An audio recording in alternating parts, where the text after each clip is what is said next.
And I'll start with our announcements as well.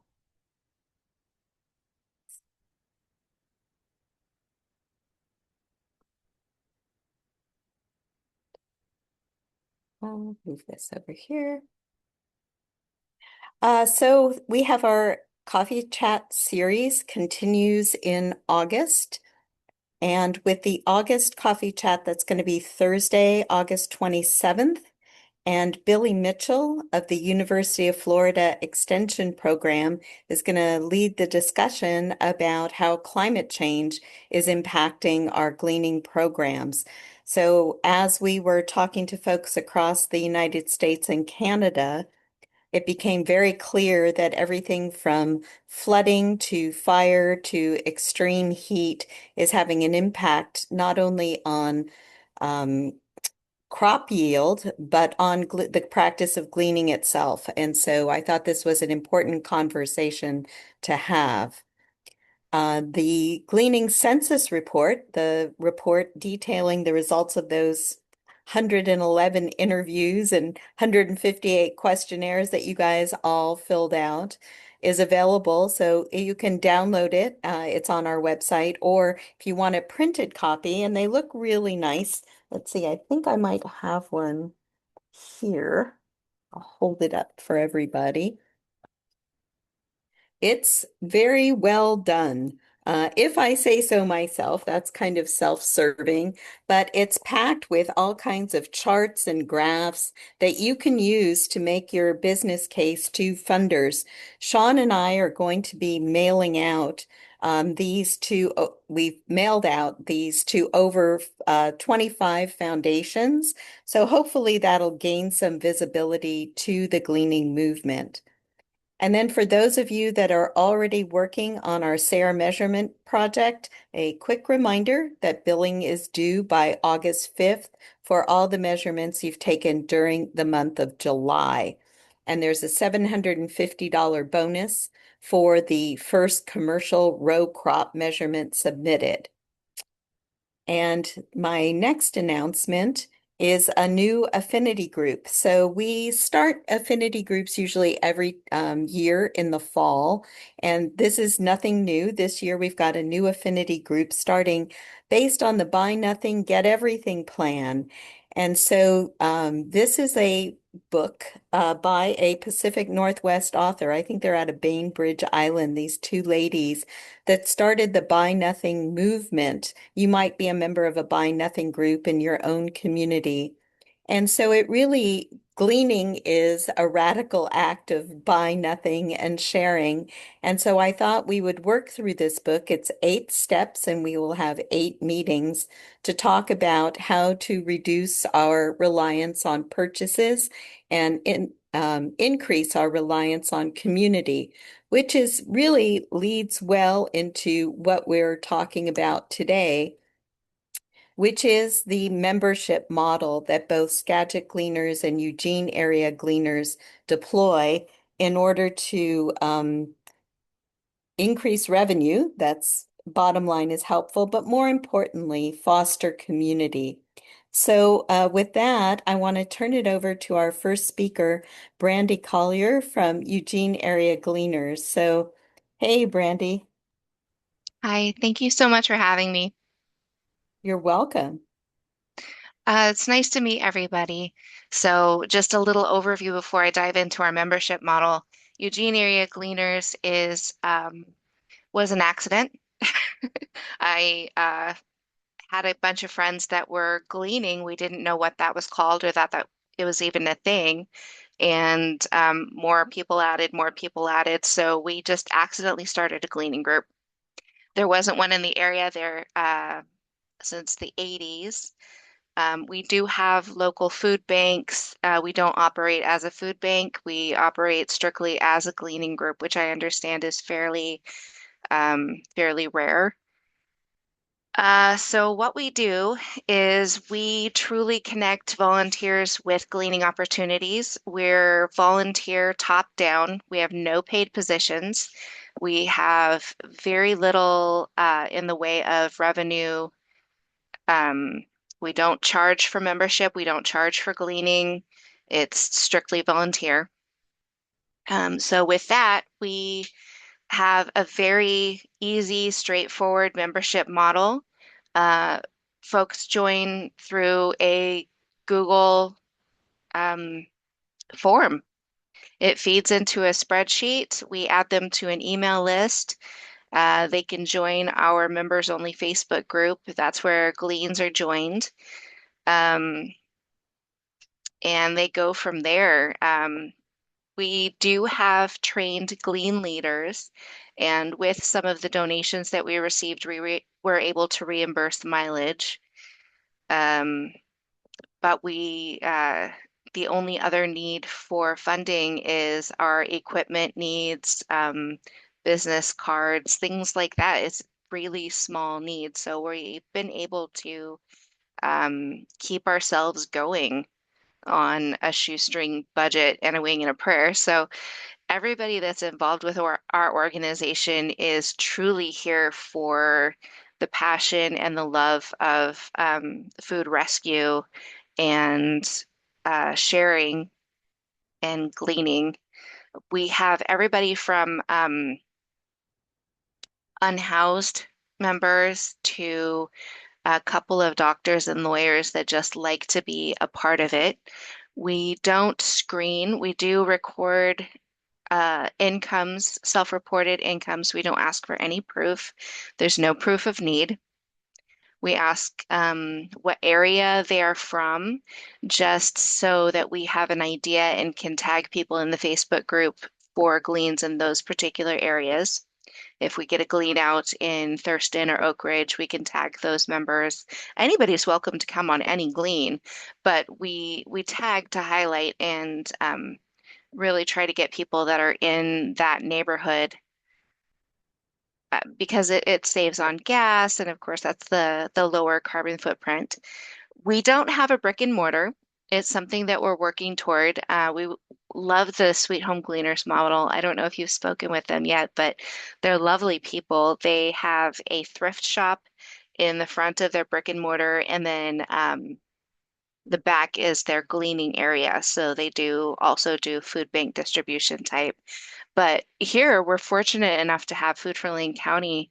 It's a huge, huge food bank organization, and they work with many smaller partners for distribution. So there just isn't any need, and we don't want to step on any toes or be interrupting what's already working well for other organizations and for our community. We're not here as competition. We are here to fill a niche that doesn't exist. Nowhere else, no other organizations, I don't believe, has a gleaning crew. I think some have tried over the years, and it really is daunting. You have to be in this for the love of it and to have a passion for this and be able to work well with volunteers in order to keep it going. Let's see. Trying to think of what else to tell you. We do have drop sites where people can leave excess produce for others in the group to pick up. We do have bakeries that donate once or twice a week, but that's it. We don't have food boxes or any um, storage of excess food. We recently have a preservation team that help um, preserve the excess bread. They'll make it into bread cubes, put it in the dehydrator, and package it so that others can pick it up at one of the drop sites and prevent spoilage, prevent waste in that way.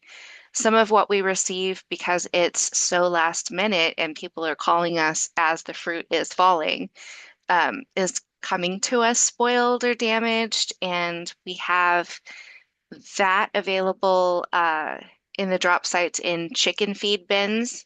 So even what we're wasting isn't truly going to waste.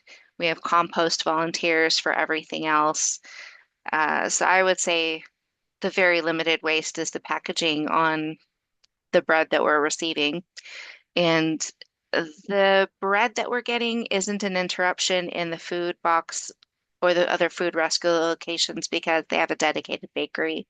So we are truly receiving for our group, what would the next step would be the dumpster. And because we're not a food box or I'm spacing on the word, I apologize. If we're not that type of food rescue, we can go through expired food. We can accept that. And since our group is member run, they can use their discretion. Like, you know, frozen food with a sell by date, other food rescues can't accept it, they can't house it. We have that option. So our drop sites are just at member houses. I have one at my house and it's just a shed on my front lawn. We have a refrigerator in there. My family donates the power. Volunteers have come together to put the shed up. We've got three in Eugene, one in Springfield, and we've looked at expanding, but our advertising budget is zero. Everything is word of mouth. So there hasn't been a huge call for us to expand much past our community yet. We've been going since 2009. We were formally organized into a nonprofit in 2016. And I am very much learning as I go. Like I said, we did this by accident. So it's really amazing what we've been able to do. I know it's probably lower scale than a lot of you. We rescue thousands of pounds of food every year. We're doing hundreds of gleans, and it's just amazing to me to see the community that's come out of all of this, the people that are truly here for the passion of it and just doing it. You just have to love what you're doing, or you're not going to do it for very long if you're not being paid to do it, honestly.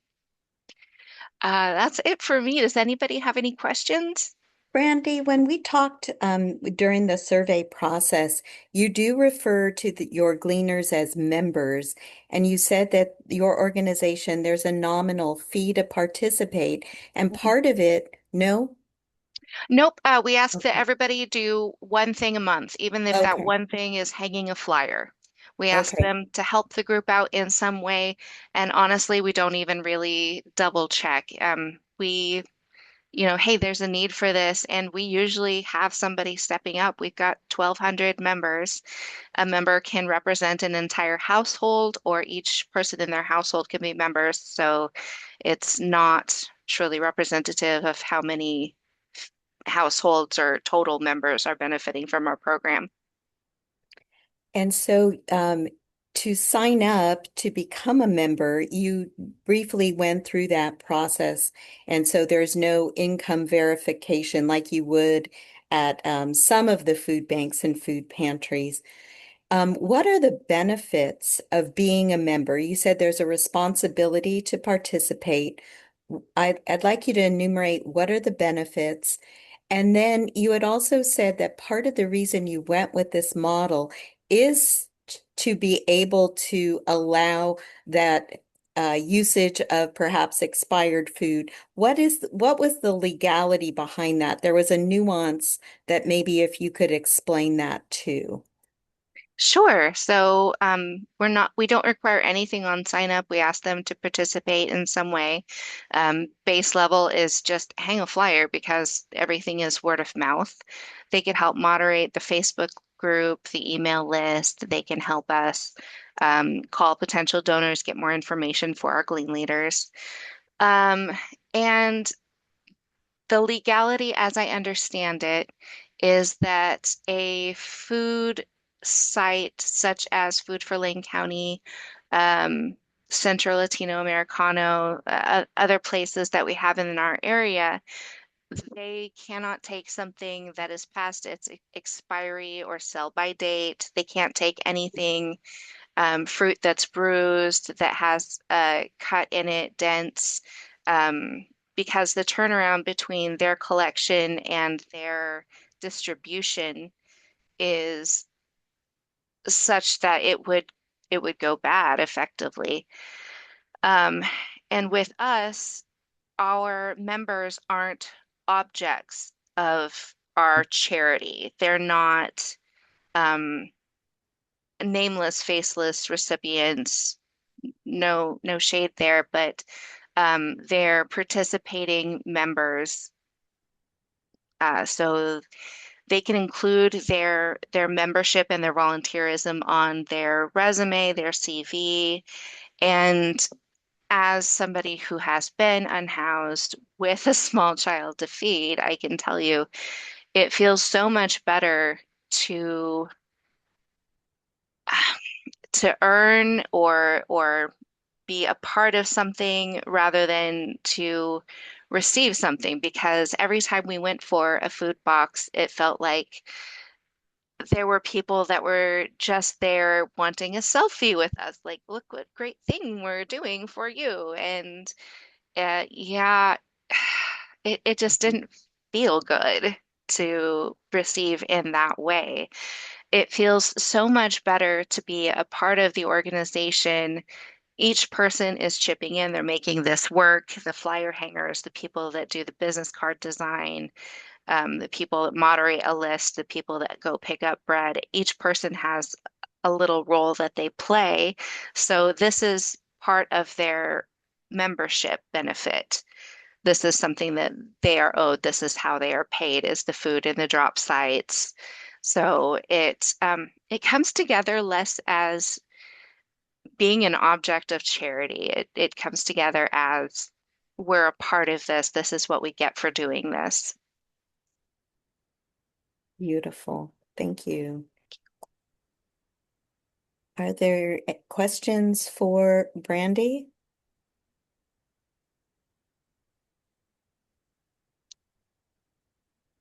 or thoughts? That's okay. I'm available via email or Facebook if anybody would like to chat at any time. Brandy, who comprises most of your membership? Because Eugene is a university town, Mhm. University of Oregon, but Springfield is a different demographic. And then you had mentioned you're out in maybe some of the more rural parts of Oregon. That part of Oregon gets rural very fast if you're not familiar with our state. So, oh, Brandy, if you could put your email in the chat and then talk a little bit about what does your membership look like? Yes. So I put my email in there, eugeniacleaners@gmail.com. What does our membership look like? We don't have very many students. Oh, Every year we attract a couple, they come and they go. Uh, Understandably, students would find it hard to process 50 pounds of apples. Um, we've tried to work with Osprey and some of the various groups on campus, but their membership turnover is just too great. So we've looked at doing a chapter at the university, but it needs to be student instigated and student led. And again, with the turnover. yeah. So Osberg is doing good things. I'm so sorry. It's my day with the phone. Today I'm the phone volunteer. So I'll get those callbacks. What was the next question? Oh, Oh, what does it look like? yeah. Mhm. So most of our membership is female. We have very occasional men, but mostly female run and operated. Um, Boy, the demographics are all over the place. I would say the bulk of it is lower middle class. Uh, and I think a lot of the people that are coming initially don't know quite what to do with 50 pounds of apples, blueberries, what have you. So we do classes on canning. We help each other figure things out. I had never canned before I started this. So it's good learning, good community, and we also have people who will can things for each other for a percentage. So we'll have somebody who has the physical ability and the time to go out and glean, and then we have somebody that's maybe locked down at home that can do the canning. So it's another opportunity to create and experience that community. Hmm. I want to come can for you. Yeah. I just installed a stove on my back porch so that people could sign up and take turns because it's so hot and we've entered wildfire season. Mhm. So the last thing you want to do is heat up your house or have to have your windows open with all this smoke. They could come, they could start something to boil, check on it through the window while they're sitting in my house in the air conditioning.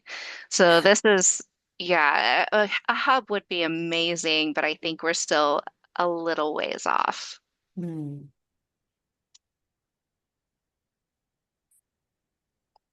Sean, any questions or thoughts?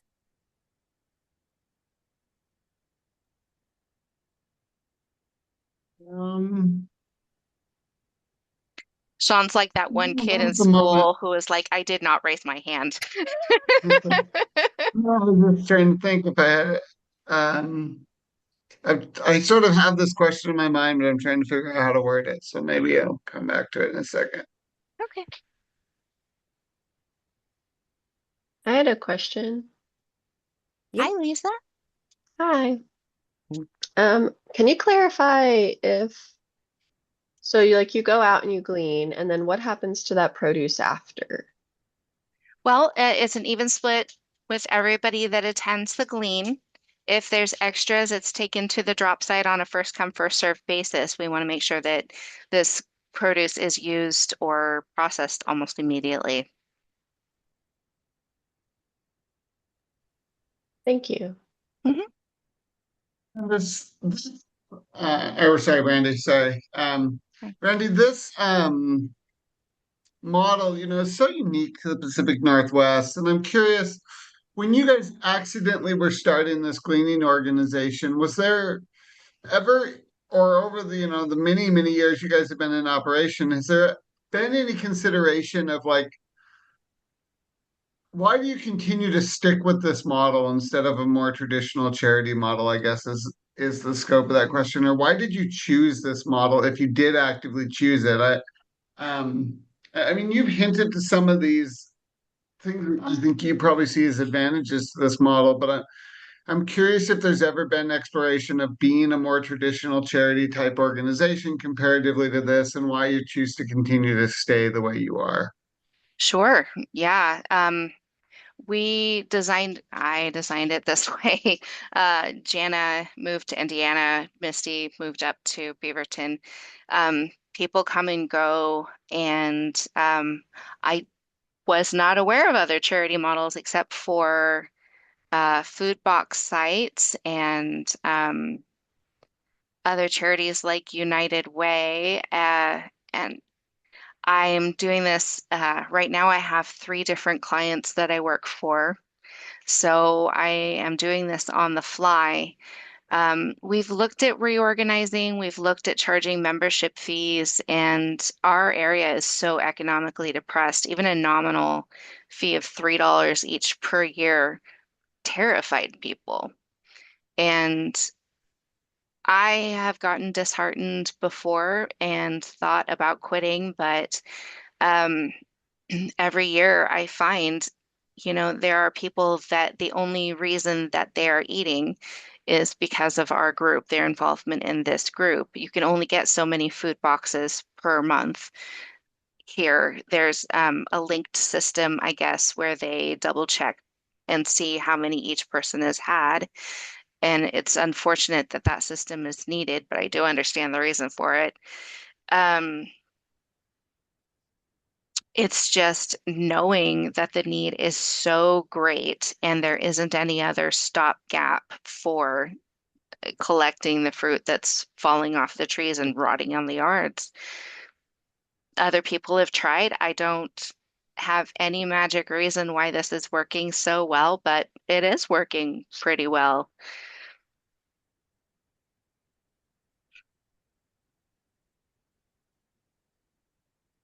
I think you're the magic there, Brandy. That would be nice. I'm Mm. hoping that I've designed this and documented it well enough that this will survive past me. So I very much want this to continue. Thank you. Thank you.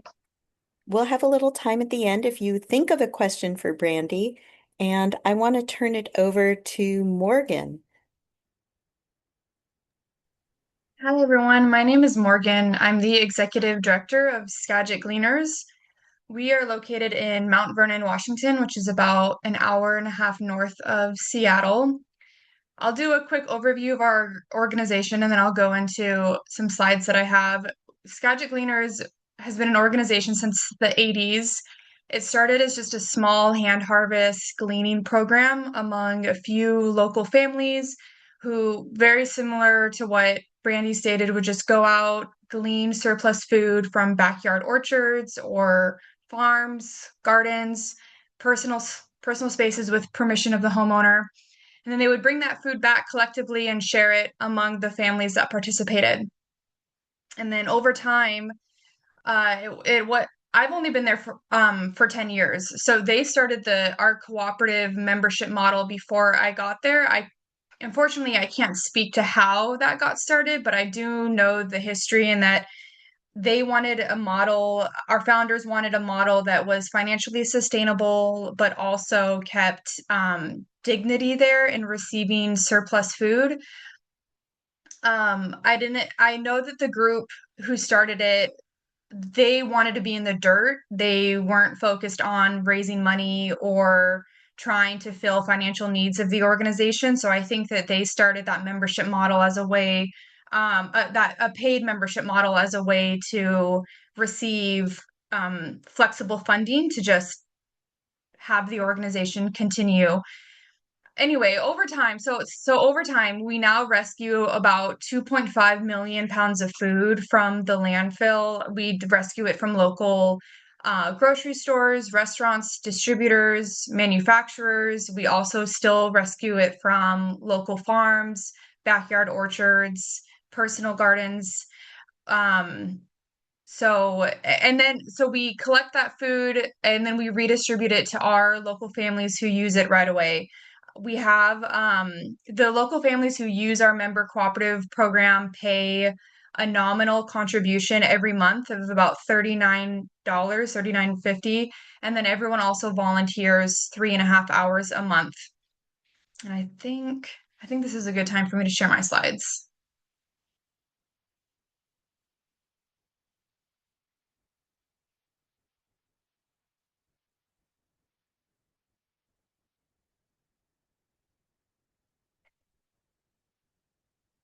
We have three different membership options. The first one is the most common one. It's called our Busy Gleaner.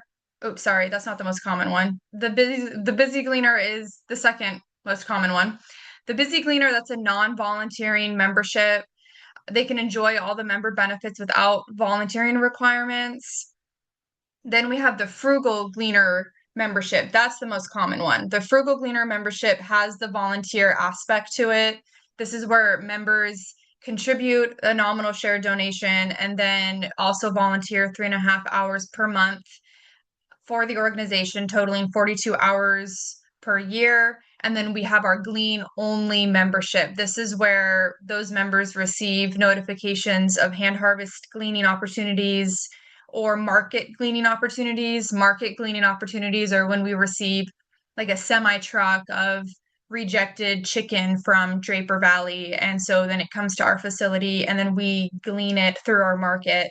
And those participants on that Glean only membership receive that notification to come get chicken or whatever that product is that we're gleaning. But most people join the Glean only membership just specifically for the hand harvest gleaning opportunities. I'll go over our most common membership model, which is the Frugal Gleaners. The cost is $39.50 per month, or some members pay per year, which is $412. You save a little bit of money if you pay per year. This is a 12-month membership commitment, so we frame it to our participants as it's like a gym membership. When you sign up for a gym, you're committing to 12 months. And the reason why we offer the 12-month plan of the $39.50 is because before we had um airtight like accounting practices at the organization, we would only accept membership payment for the entire year at whatever the yearly dues were. There was only one time in the year, every January, where participants, if they wanted to be a gleaner, that they could sign up. That was in January, and then they had to pay for the whole year up front. And then over time, we realized, well, that's leaving out a lot of people who might not be able to afford it. So we opened up that $39.50 12-month membership commitment. That's not a month-to-month commitment. You're signing up for 12 months, but the installments are just $39.50 a month instead of paying for the whole year up front. If you get behind on your membership hours through this volunteer option, then you can buy them at about $9 an hour, or you can get set up on a catch-up plan to get your hours caught up. The member engagement through this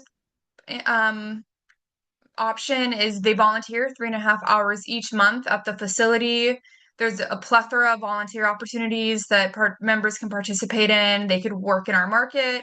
We have a free thrift store that we also glean surplus items from local thrift stores that for whatever reason couldn't sell, and then it comes back to Skagit Gleaners, and then our participants get a shop out of there.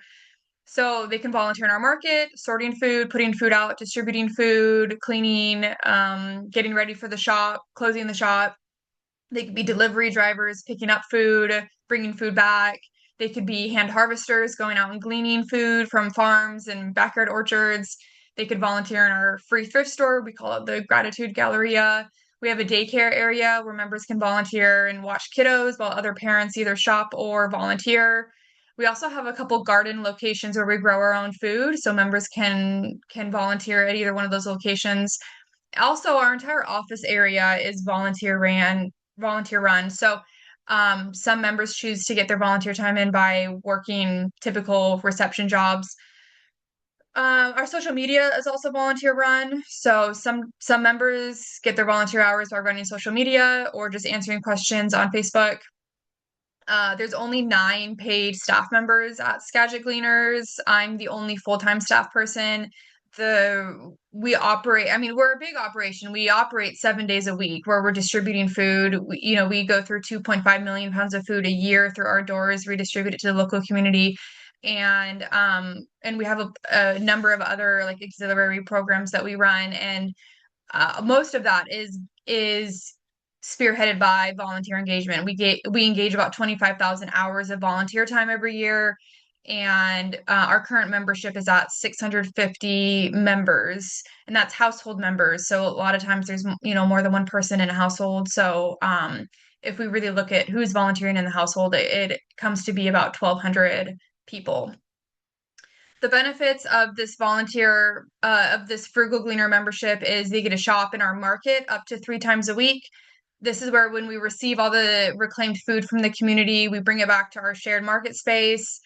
Typically, each shop, families receive anywhere between, it depends on what the family needs, but they can receive up to sometimes 30 to 40 pounds of groceries each time they shop. They're able to do that 3 times a week. So families are able to receive about 120 pounds of groceries every week for only $39 a month. So it's a great cost saving mechanism for a lot of families.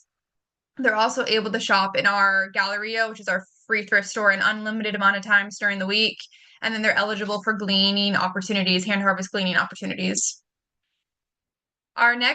This photo right here, this is like a sample shop of what like one market shop would get a family. So like I mentioned, we glean from a wide array of sources: grocery stores, restaurants, distributors, local businesses, catering companies.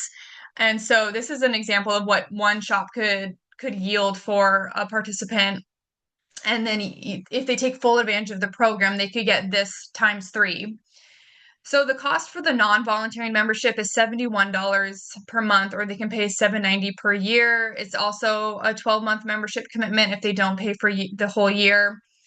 The membership engagement, there's no volunteer requirement. This is for families who still want to be frugal and waste conscious and keep surplus food out of the landfill, but they may not have the time or the capacity to participate in volunteering at the organization. It's ideal for those unable to volunteer due to work or health, family, or other commitments. And these benefits are the same. So they get to shop in our market 3 times a week. They get to shop in our thrift store an unlimited amount of times. And then they're also eligible for Glean opportunities. And then our last membership model is our Glean only membership. This cost is only $125 per year. We don't actually, I don't know why I put in 12-month membership. I mean, we asked that there's a 12-month membership commitment. So like if you start it and then you don't like it, or you're not using it or whatever, you don't get a refund back or anything like that. You are signing that year-long commitment just like a gym membership. But this one, we don't offer a monthly installment plan with the other engagement opportunities. This one, you're able to receive text messages or notifications of all available Glean opportunities. They get access to our Glean only Facebook page. They get access to our mass emailing system when there's Gleaning opportunities available, and they're able to participate only when Gleaning opportunities become available, which is to either market gleans, like what I described with the big truck of chicken, or hand harvest Gleaning opportunities going out in the field. So this membership model is very similar, only you don't get the thrift store shopping and you don't get the actual market shopping. The benefits of this program is that you get to harvest produce directly from local farms, you participate in market gleans, you can help prevent food waste, and then you support local agriculture. Why a membership model? So, I mean, obviously there's financial reasons why a membership model is more sustainable for nonprofit organizations. We operate on a cash, so like our cash operating budget every year is about $600,000. That's how much money we need to make as an organization to come out in the green every year. 300,000 of that is driven by membership revenue. So that leaves me, and then I write grants. So I write grants for about $200,000 to help fill that gap. And then the remaining $100,000 is driven by individual income or individual donations. So that type of diversified revenue stream is really enticing to funders and donors. It shows longevity and sustainability of the organization to be able to diversify your revenue stream, and it makes us more competitive in just the grant making world. But more importantly, I mean, so like that's like I come from a business background, like I have businesses and I run businesses, so that's like my business response. But my like humanity response is that a membership model engages a community-led cooperative. So we're moving away from a traditional food assistance program. We're engaging stakeholders. We're increasing empowerment of those that are using the services. This allows members to be decision holders at the organization. It really strips everyone of their economic background. Anyone who walks into Skagit Gleaners, it doesn't matter if you make $100,000 a year or if you make $45,000 a year. It doesn't matter if you're a migrant farm worker or a school principal. As soon as you walk through the doors at Skagit Gleaners, everyone's sorting through the same rotten tomatoes. Everyone's taking out the trash. Everyone's like dumping compost, like doing all the non-sexy jobs of an organization. And so I think that when we're all working together and moving away from a traditional charity model of where you're receiving, and Brandy touched on this too, but our members truly are not, it's not a receivership like organization. People are giving and receiving, and because that relationship is there, people are generally happier, and we have an attitude of gratitude, and we love each other, and we have respect for each other because we're all participating in this work together. And we all have skin in the game, and everyone has a buy-in in the organization because they're contributing financially and sweat equity into the organization. It also is great because it utilizes everyone's unique talents. You never know what kind of person you're going to get into the organization. Someone may have a background in like website development. That's actually how we got our first website, was one of our volunteers used it as their volunteer time. We had a guy that came in and had a background in software development. So that's how he developed our unique to us software of how we track our different memberships and different households that we serve. But most importantly, it just builds a sense of belonging and relationship of giving and receiving instead of just receiving. And it moves us away from like a traditional food pantry or food bank model where you're just going through a line. It's very transactional, and then you're leaving. There's other like there's good benefits. I'll stop sharing because I'll talk a little bit about the benefits. There's benefits and there's challenges with the membership model. I think I'll talk a little bit about like from a business standpoint, one of the greatest benefits of running a membership model is that it doesn't group, and Brandy touched on this too, it doesn't group us in that category of being a food bank or a food pantry. Because of that, and that bodes very well for us because of that, we don't have to follow the same strict food bank or food pantry guidelines that they have to follow through for us it's WSDA or USDA. And so when there's opportunities of a semi truck of returned chicken that the manufacturer can't take because maybe the labeling was wrong or it wasn't kept at like the perfect temperature, or like the nutrition facts was mislabeled, or whatever the labeling was, the silly reasons why food banks can't sometimes accept food, it can come to us, and then we then redistribute it to local food banks. So we can operate as that loophole to help still move mass amounts of food into the community. So that's one of like the benefits of operating on a membership community cooperative model, other than there being a financial incentive.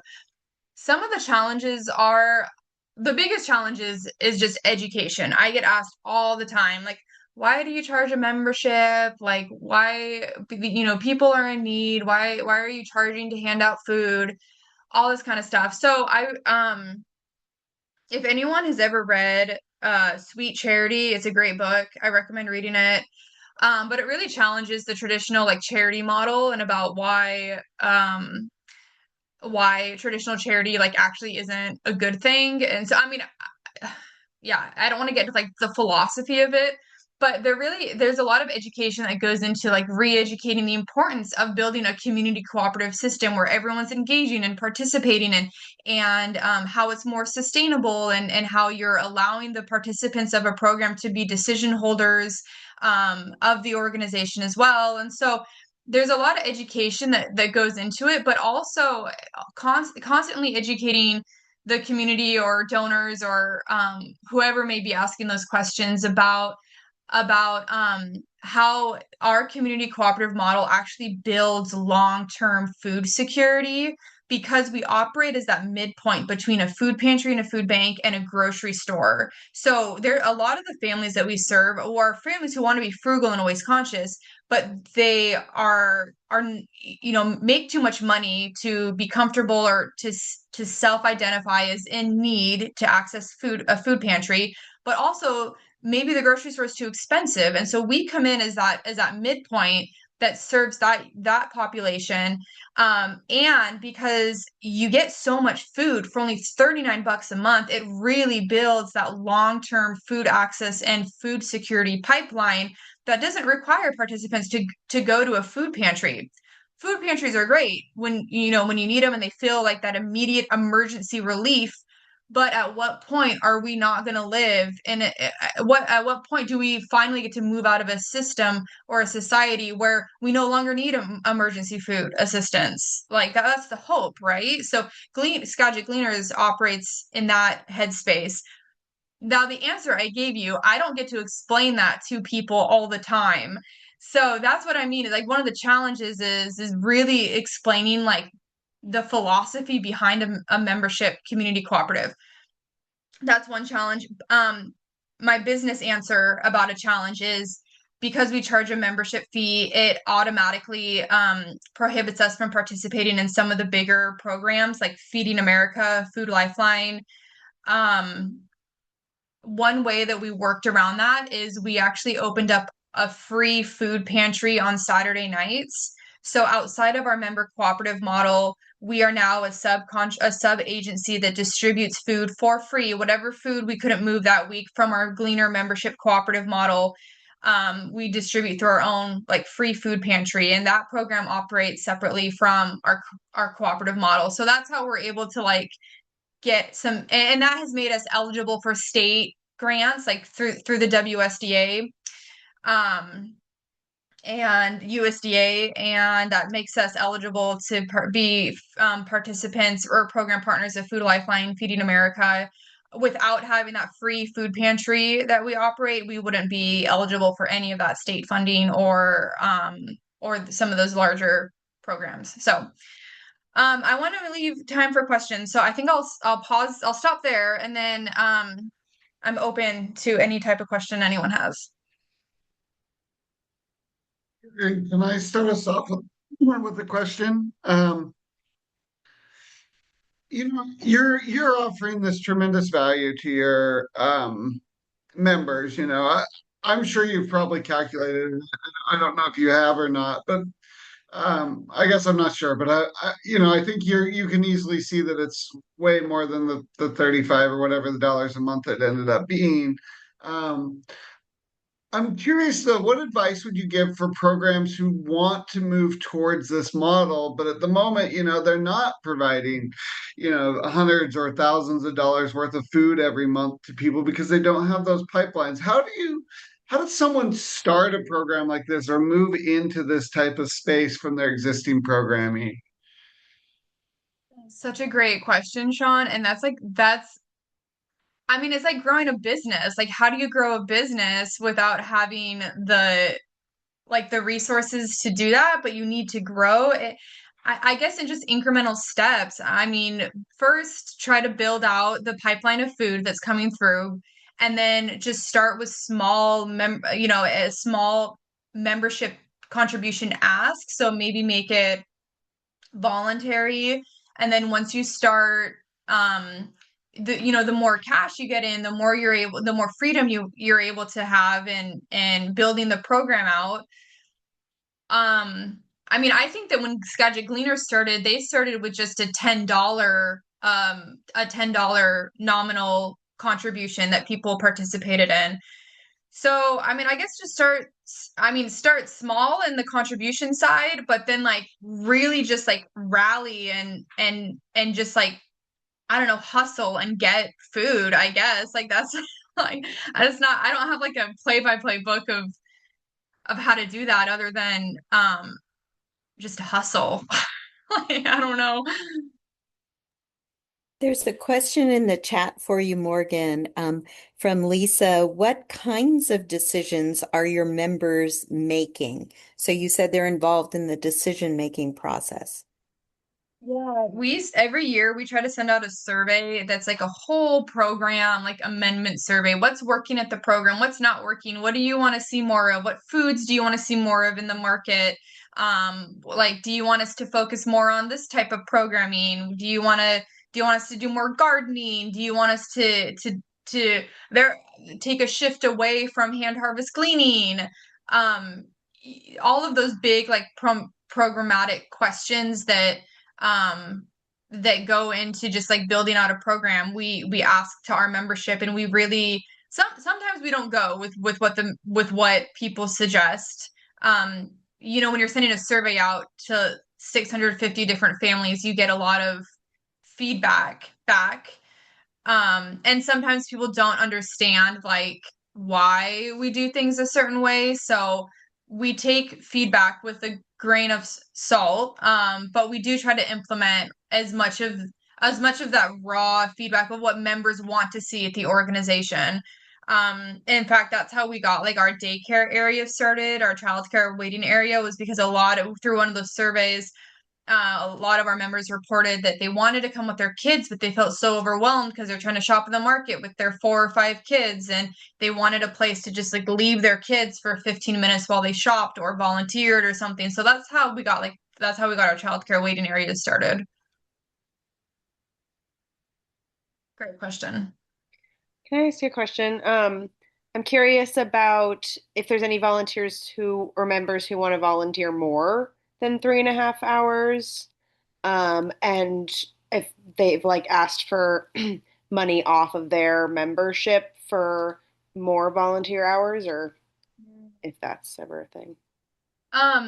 You know what? No one's ever asked me that, but we do have a lot of members that do go above and beyond their 3.5 hours that they volunteer at the organization. I would say like 75% of the members that are doing the volunteer contribution actually go over their required volunteer hours.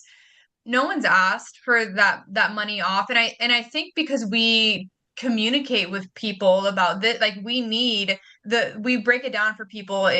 We need every household to contribute 3.5 at minimum 3.5 hours a month. This is what it saves us in payroll costs. If we don't get that, then we're gonna have to raise dues because we're gonna have to like bring on another part-time staff. And same with hours too.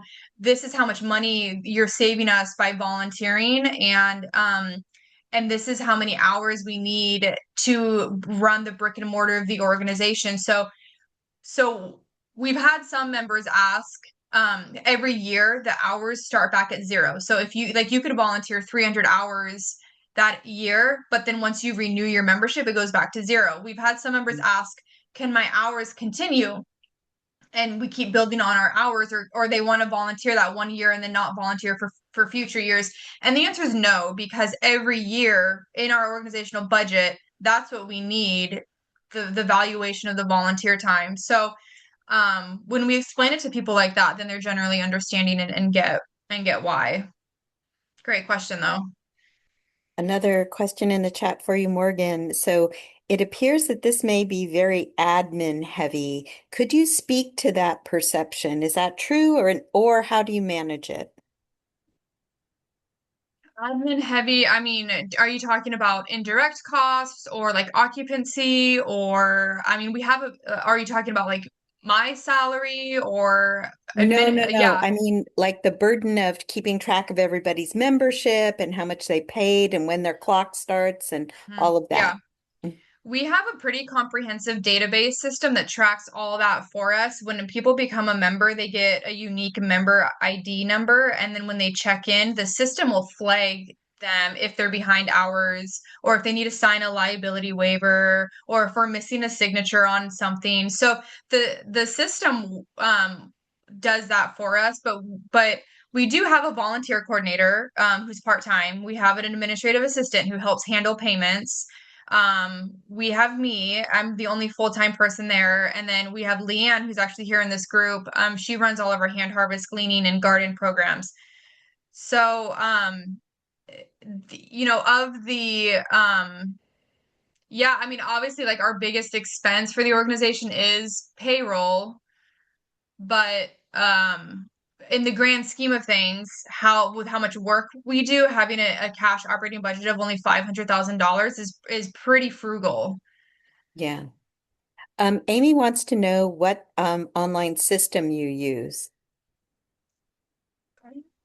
We use a system through Database Access, which is like an ancient dinosaur, and it was actually established by a volunteer who came in. He was a member of Skagit Gleaners, and he was a software developer. So he developed this unique to us database on Access that tracks all of this for us. So it's not, I mean, we've tried switching, we've looked into Salesforce, Common Fruit, a couple other platforms, but there's nothing that works the way that our tailored database system works for us. And I really wish that there was. I'm sure that there is. It just hasn't been created yet. So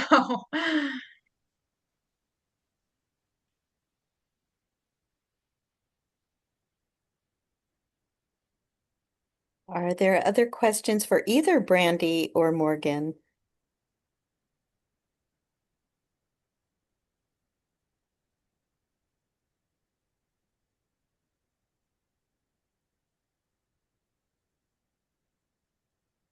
A big thank you. Morgan, could you? Question to either of you.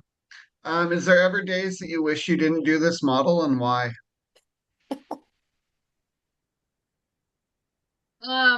well, I wish that we didn't get so big. Like we used to operate, the membership dues would pay our entire organizational budget. It would pay for everything for the organization. And then we started growing exponentially over the last couple of years. And so now every year I have to fill a gap of 200,000 of at least $200,000 in grant writing grant for the organization. So I hate that. I hate having to like write grant to fill a $200,000 gap every year. Like that's stressful and daunting. Um, but other than that, that's kind of the only thing that I hate. So I would say yes, because it is really hard having a full-time volunteer job on top of 2 to 3 full-time other jobs trying to make ends meet. I would love to get paid for the work that I do. I mentioned in chat, and I think it's important to note that a lot of the reason for the way that we are is because of, um, even though we have a very niche role in our community, there is 85% per capita nonprofits in Eugene, and money is very hard to come by. Those grants that Morgan's working so hard on, I mean, we can confirm they are very hard to get. And there's a lot of competition, and it's very political. And it's unfortunate because I think all of us is just doing our best to try and see people fed. We want to help people. But I'm not going to name names, but if you go against one of the big boys, if you look like competition for any of their grants or for any of their programs, they will take you out. They have done it before with other smaller gleaning programs in Oregon. And one of our strengths has been our ability to not have to rely on anybody else, not having to have the money that helped us survive COVID and so much more.